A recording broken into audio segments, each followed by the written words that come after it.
Hey there, Sharon Horne-Ellstrom here. Welcome to day 242 of our BU 365-day challenge. To do one thing every day that improves us, to continuously improve us in different areas and aspects of our life. And this month, this segment, we've been focusing on the area of confidence. Self-confidence, confidence in ourselves and other things. Basically, our belief and our trust in ourselves to do and achieve the things that we want to achieve in our life. So today, we're going to design I'm going to do mine, you're going to do yours, Confidence PDP, which stands for Personal Development Plan. We've done it in each of the other areas and aspects of our life: physical, mental, emotional, spiritual, financial, relationships, contribution, and now confidence, in order to make sure that we keep moving forward throughout the rest of the year and preferably throughout the rest of our life by doing things a little bit every day to make us automatically move toward our long-term goals and objectives in each of these different areas and aspects of our life.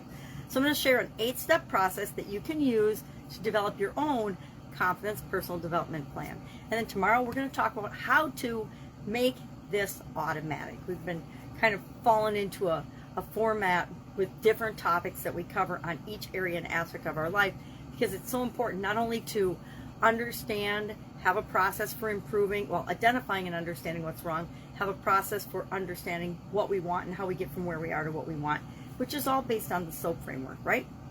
What's our current story?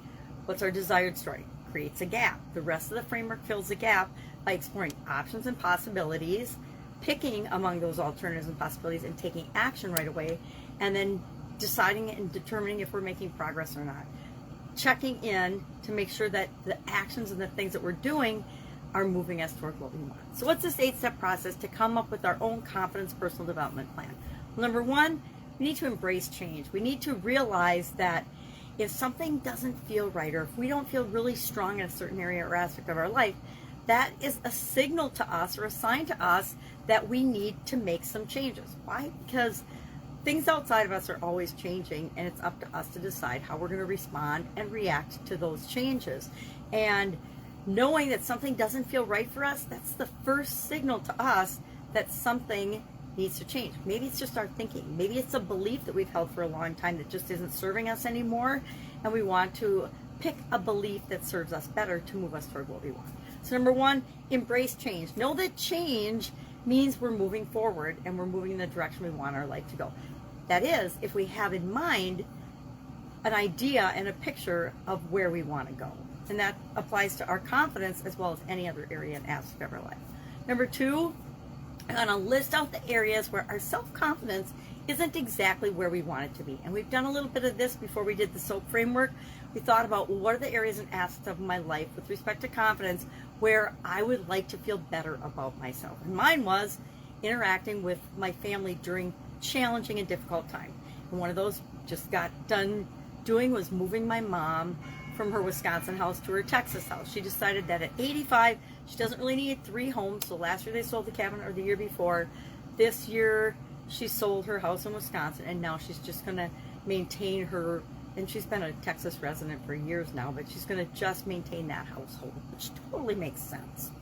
So what areas do we want to have more confidence in? That was mine, and I ran that through the SOAP framework, and I guarantee I had a better experience because I did that throughout the packing and getting ready to move and helping her move than had I not done that.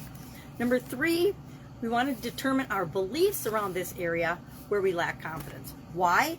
Because 99.99% of the time when we are struggling or challenged in an area, it's usually because of our thinking or our beliefs about that topic, about that subject, about that area.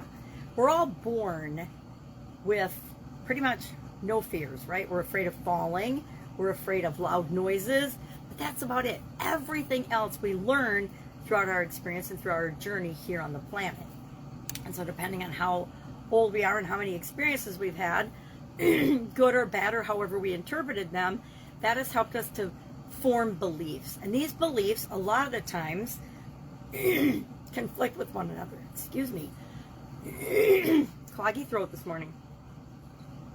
And what happens when our beliefs conflict? Depending on which belief is stronger, that's the direction our life will go. But a lot of times our beliefs just hit head to head and they keep us stuck in the same situation or the same circumstances because they're so conflicting and they're equally powerful nothing happens, nothing changes. So we want to identify what are the beliefs I have around this area of confidence. And I had a whole bunch of beliefs around the area of dealing with my family and traumatic and dramatic situations, etc. And so I needed to examine those and say, okay, which ones are serving me? Which ones make me feel good? Which ones make me not feel so good? And those are the ones that I need to.